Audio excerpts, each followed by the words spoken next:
Welcome to another episode of The Artsy Raven, a show about writing and publishing with your host, J.F. Garrard. Welcome to the Artsy Raven podcast. I'm your host, J.F. Garrard. Today's episode is called Sharing the Love of Filipino Food in Writing and Podcasts, and we'll be speaking to Nastasha Alli, author of the Sticky Notes on a Map, which will be published in the upcoming Belief Anthology. Nastasha Alli was born and raised in the Philippines and came to Canada in 2007. For her writing at the intersection of food and diaspora communities, she won a Food Sustainability Media Award from the Thomson Reuters Foundation. Her work has been featured on CBC Radio and her recipe published in a top cookbook of 2018 by San Francisco Chronicle. She talks about Philippine food history, traditions, and culture with guests from around the world on her Exploring Filipino Kitchens podcast. So thank you for coming on to our show to speak with us. Thank you very much for the invitation. I'm very excited. So can you tell us a little bit about yourself and how you got into the writing? Yeah, for sure. I would love to. So my, I guess, working life has really mostly been in the hospitality and travel space. But with that, I have always been exposed to food and I love eating. So I worked in front desk of hotels, in some restaurants, and really kind of found that obviously like people connect with food with all their senses. When you take a dish out to a table, you know, people smell it, people see it, like it's very tempting. And so there was always something about food that really drew me into it as a subject. And so, yeah, today I work in a consultancy around food and tourism. And outside of work, I host a podcast, as mentioned. And really the writing for the podcast is, I would say, my main creative outlet these days. I really enjoy being able to talk with people and find out why food is really special to them, because everybody has a different answer to it. So was the podcast through your work, or did you sort of decide personally to start it? I decided personally to start it because, so what happened is that I'd say like maybe in like my later 20s, I kind of just realized that, you know, I wanted to explore other things beyond the work that I was doing. And so I went back to school for journalism. And that was a very good decision because it allowed me to train in another form of writing beyond creative writing. And from there, I ended up doing an internship at Canadian Living magazine. And that was a bit of a turning point for me, I guess, because beyond being able to write, you know, these small articles for the website, I was also exposed to the test kitchen and all the food that they were making and testing out there. You know, things like how to properly format recipes, especially for an international audience, and especially if you're working with ingredients or cuisines that are not as commonly seen in mainstream. And so, yeah, from there, I really got into cooking a lot more. And then after about, you know, a couple of years of that, I kind of just really decided that I wanted to do something about the lack of information on Philippine cuisine that wasn't available at the time. There were still a few blogs that were written in English about the history of certain foods and about regional cuisines especially. And so I'm the kind of person who likes to really get into the details of things. And so that's how the podcast came about. I created it because I couldn't find the information that I wanted to see online and hear about online. I didn't even know there was a standard for international recipe writing.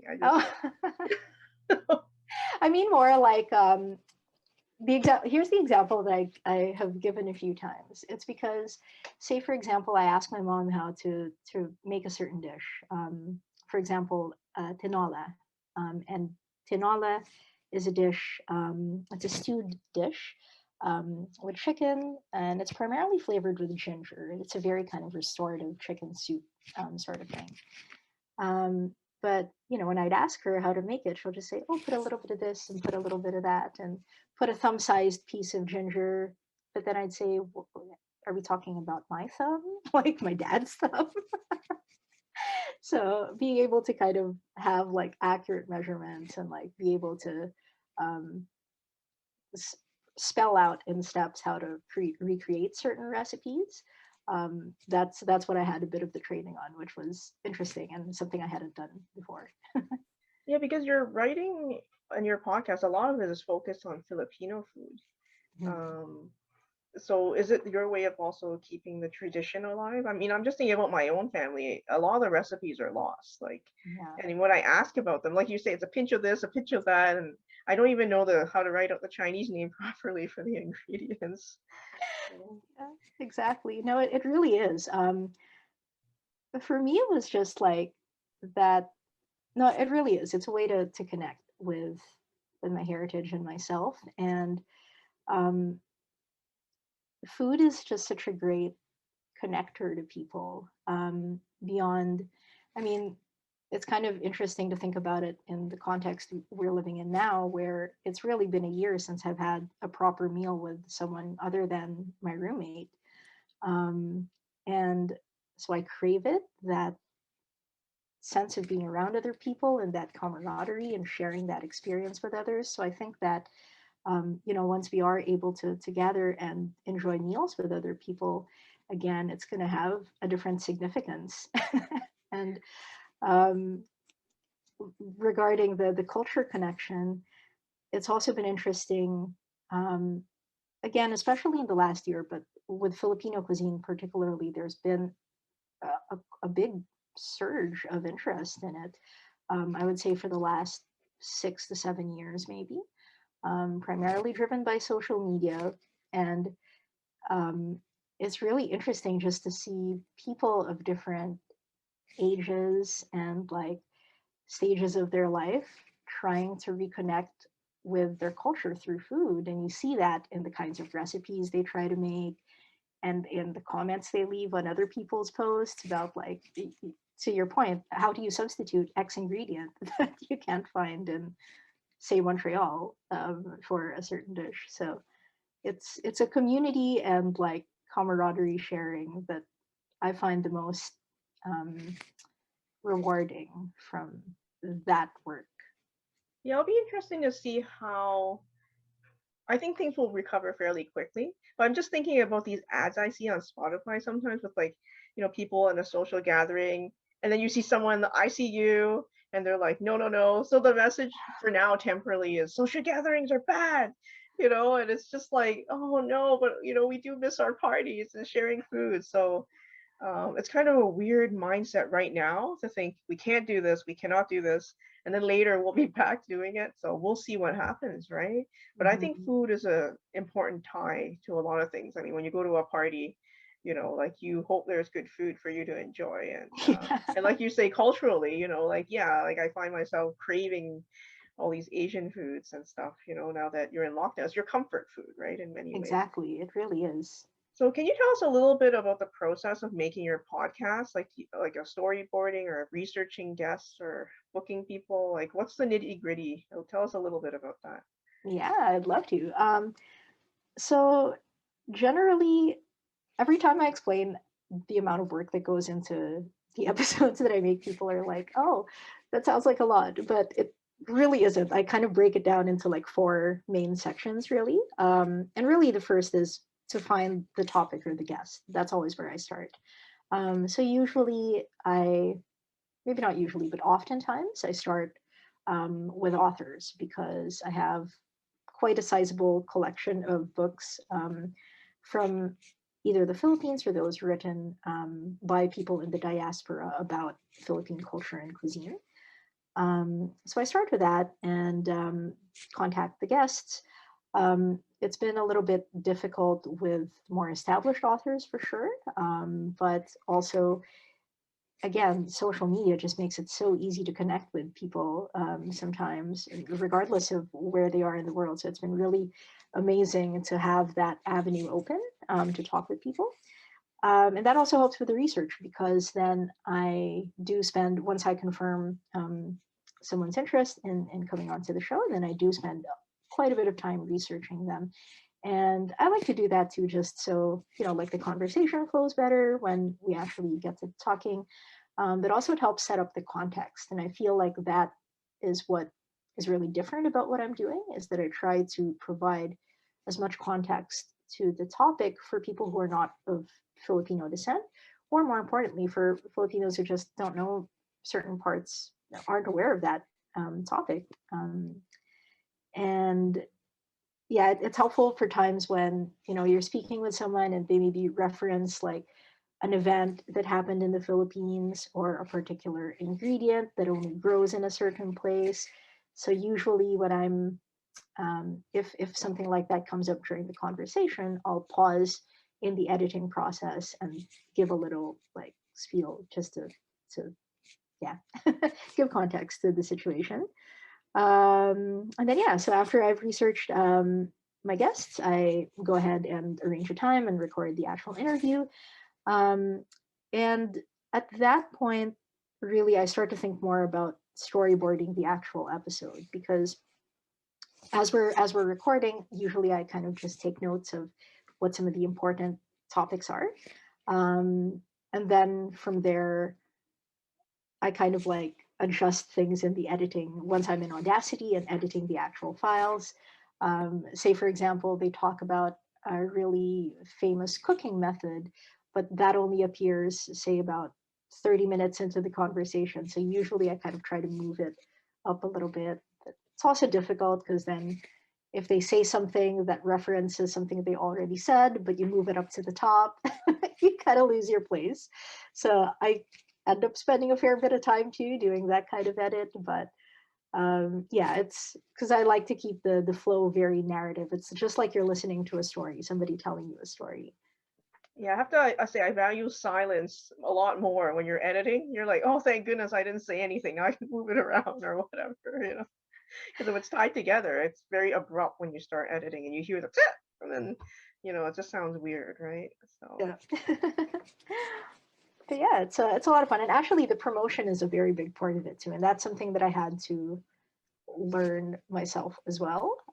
Just finding the right channels to promote the show in, and building community like from there. Because like for my show, my strongest online presence is really on Instagram. And that's just due to, that's where people, my target listeners are.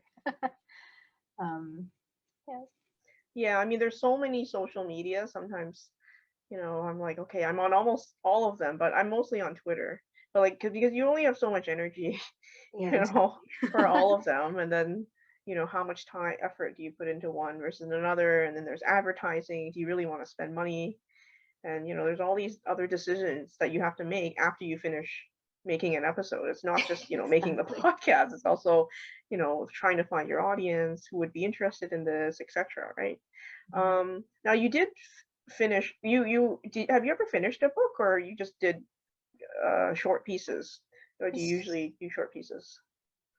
So I usually do short pieces. I've not done a full length manuscript like myself. So I have had another essay with a recipe published in a cookbook anthology.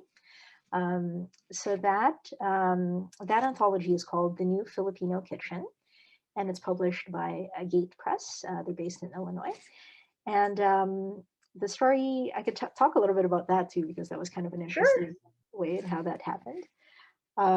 So I had already been writing on my personal blog for a couple of years, by about like 2016, thereabouts, and had already been contributing to some other like blogs as guest posting and things like that. And that's how I met Jacqueline, who's the editor of this cookbook collection, because we were both contributors for a specific blog that's based in the US. And yeah, she had reached out and said she's pitching this idea of a cookbook anthology that features writers and chefs and home cooks of Filipino descent across the world. And she was very adamant at the beginning that she envisioned the anthology being very story-based. So not just a cookbook with straight-up recipes. Um, she really saw the value in having very different individual stories in a single collection. And there hasn't really been a Filipino cookbook come out that internationally that was like that. And so I was very interested and said, yes, I would love to participate right away.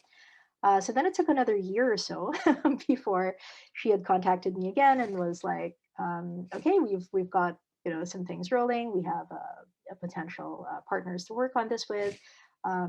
Please submit the piece that you'd like to work on. And so really from start to finish, it was about 3 years from when we had first spoken until the book actually came out. And what was interesting with this format, because it was an anthology with a total of 30 writers who contributed individual pieces, even marketing and promotion for it was almost a little ad hoc, because you had 30 people all promoting the book, all of their individual channels. So it was very interesting to see even just the places that the book had reached. We had some folks who are based, I'm just trying to get like a general sense. We definitely had a lot of folks from the States. There were 2 writers in Canada. There was myself and someone who was based in Winnipeg. We had some folks who were from the UK, Dubai, the Philippines, obviously, and Australia. And so it was an interesting snapshot of different communities around the world. So when did this book come out? In 2018. Oh, okay.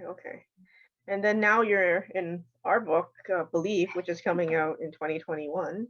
Mm-hmm. So this piece, I believe our executive editor and I had selected it from the Rice Paper magazine. So it was sent in a while ago. What were your thoughts when you sent it in at the time?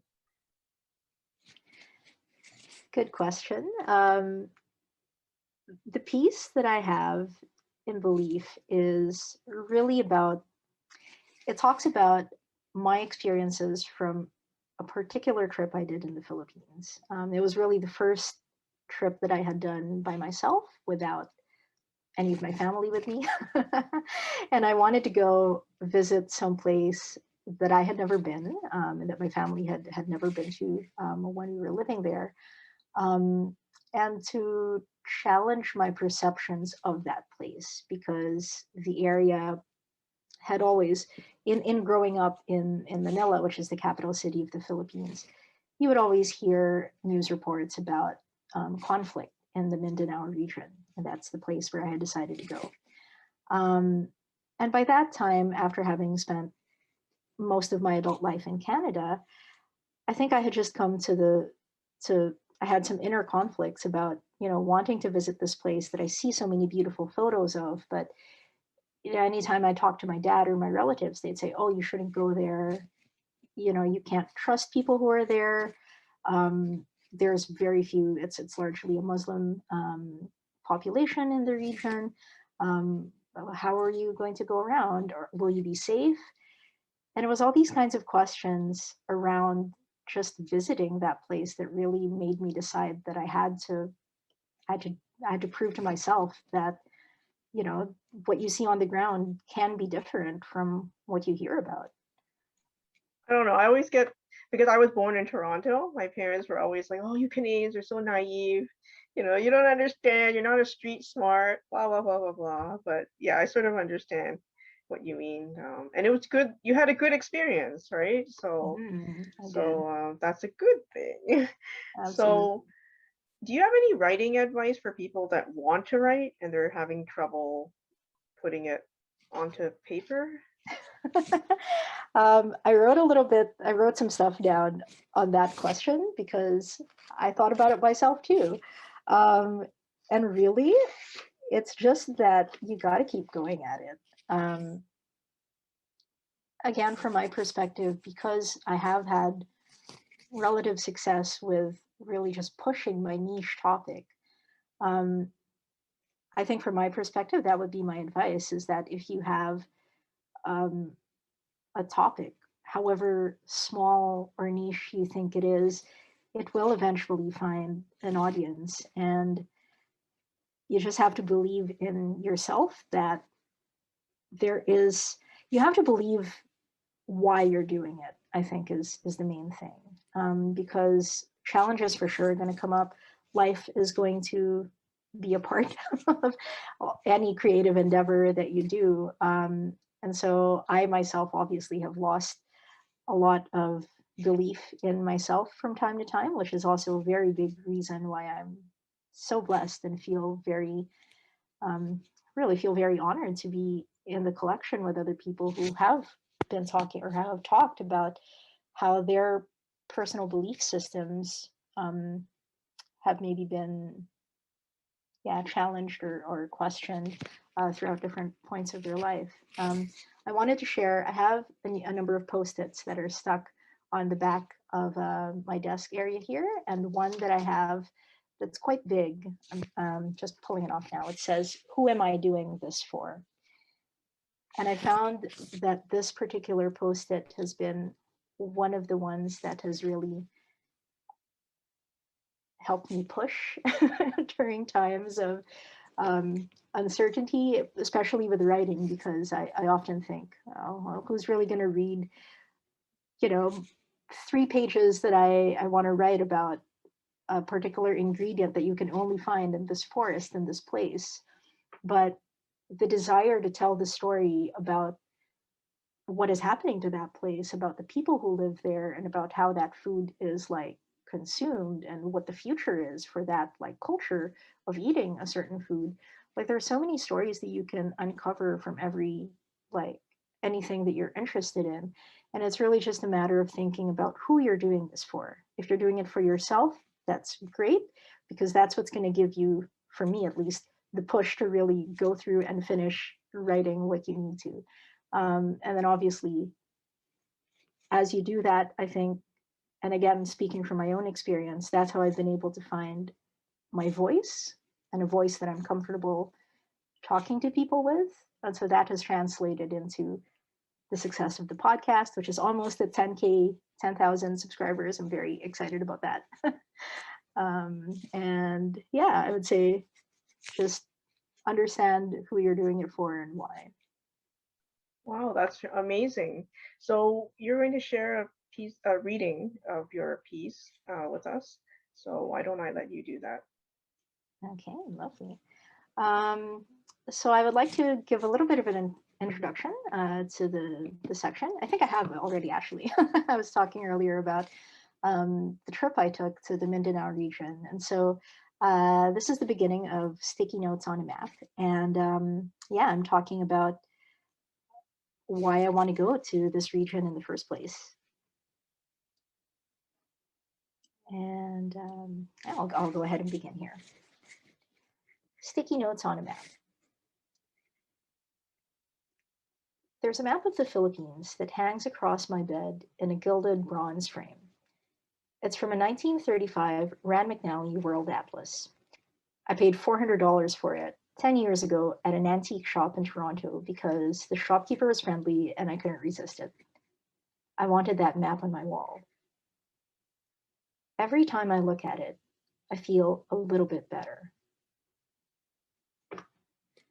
Travel has always meant a lot to me and my family. Not because we traveled a lot for vacations, but because it represented the act of leaving the Philippines, of moving to Canada, and enjoying a lifestyle that allows us to save enough to go anywhere in the world except the country we were from. You could go to Europe, my mom would proclaim, as she chatted with my dad over MSN Messenger in the living room at my grandmother's house in Manila. My dad left for Vancouver in the early 2000s under Canada's revised immigration policy for skilled workers. And while he was away, I drank beer and cheap rum in corner stores and snuck into clubs with the rich kids from my high school and smoked weed at the local park while somebody paid security guards to look the other way. It was amazing. I loved being 16 in my nearly lawless, chaotic, gritty Manila.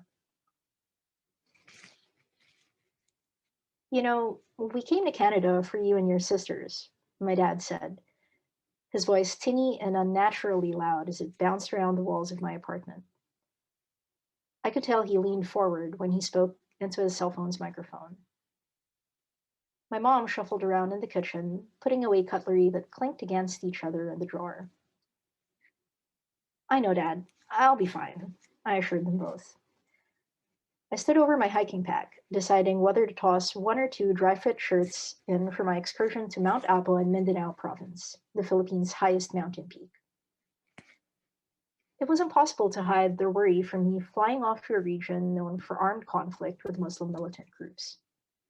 But no one was changing my mind. I had a narrow, pointy, sticky note taped over Mount Apo on my wall-mounted map for years. Climbing that mountain, for me, simply meant that I could get past whatever challenges lay ahead. 26 hours and 3 airline carriers later, I landed in Mindanao, my gateway to adventure. When a farmer named Henry came to pick me up in his van shortly before my hike, I didn't know what to expect. I knew nothing about his agroforestry farm except its name, but I did know that at 28 years old, I'd learned some of my life's biggest lessons by blindly walking into things. So how did you hear about me again? He asked. I searched for farms in Mindanao on Google, I admitted, over an AM radio talk show that played in the local dialect. I've never been to Mindanao, so I decided to visit. Henry looked at me through the rearview mirror and cracked a smile. His skin was taut and bore the color and sheen of years spent under the sun, and his gaze was warm and friendly. I guessed he was in his 50s. Well, it's a great place to be. We passed through the farm's wrought iron gates, then unloaded my hiking pack in a pair of styrofoam coolers. Henry instructed John, his farmhand, to gut the fish in the coolers. He handed me a ring of keys and led me up to my room, which turned out to be the entire second floor of a net-covered nipa palm and bamboo structure. The space itself could fit 2 pool tables with lots of room to walk around. Make yourself comfortable. I'll be back for dinner, Henry said. The dinner, as I knew from growing up in the Philippines, could be as early as 5 or as late as 10 at night. And sometime before sunset, I walked to the lodge's common area and settled myself in a chair. I noticed John in the outdoor kitchen behind me as I lit a cigarette. What are you making? I asked. Just behind him, I could see a pot of rice resting on a ledge that was attached to this concrete sink. And there was another pot that held some type of broth and a kawali, which is similar to a wok, propped over some hollow concrete blocks that encircled this low wood-fueled fire. Fish tonight, if that's okay, po, John said. Nag-text po si Sir Henry, traffic daw po, he added. I'd forgotten how casually the word po was used in the Philippines.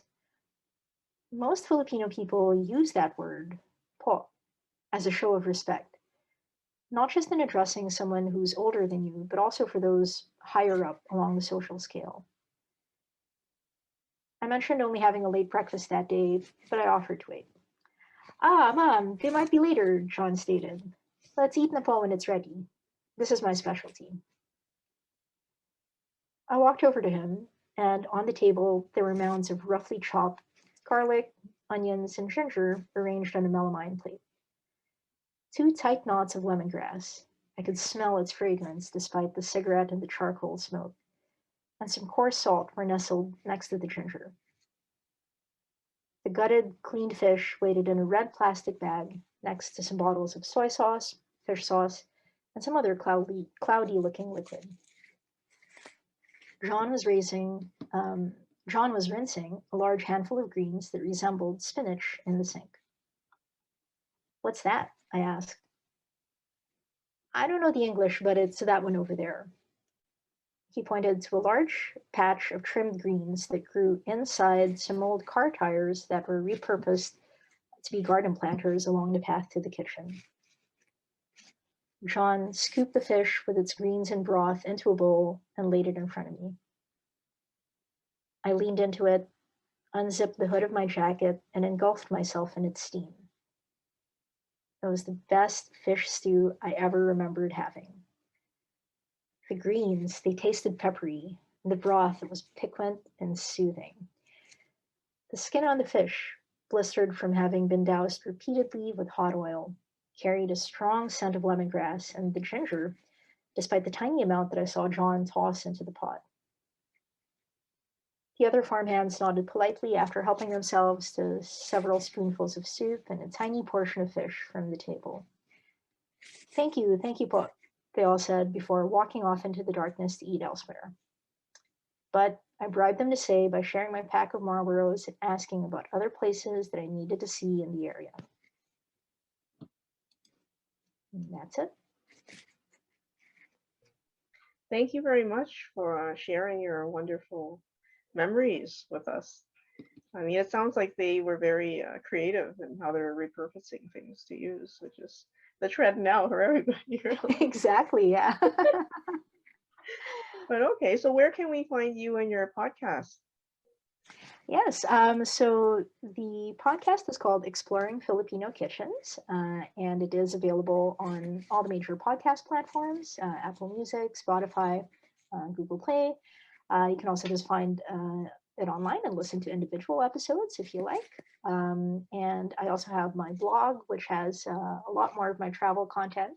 It's at nastasha.ca.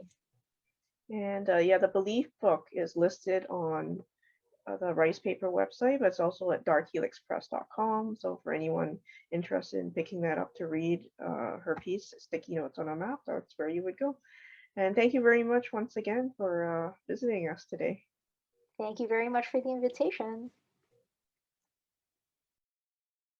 For more upcoming episodes of the Artsy Raven about writing and publishing, visit us at jfgarrard.com/arpodcast.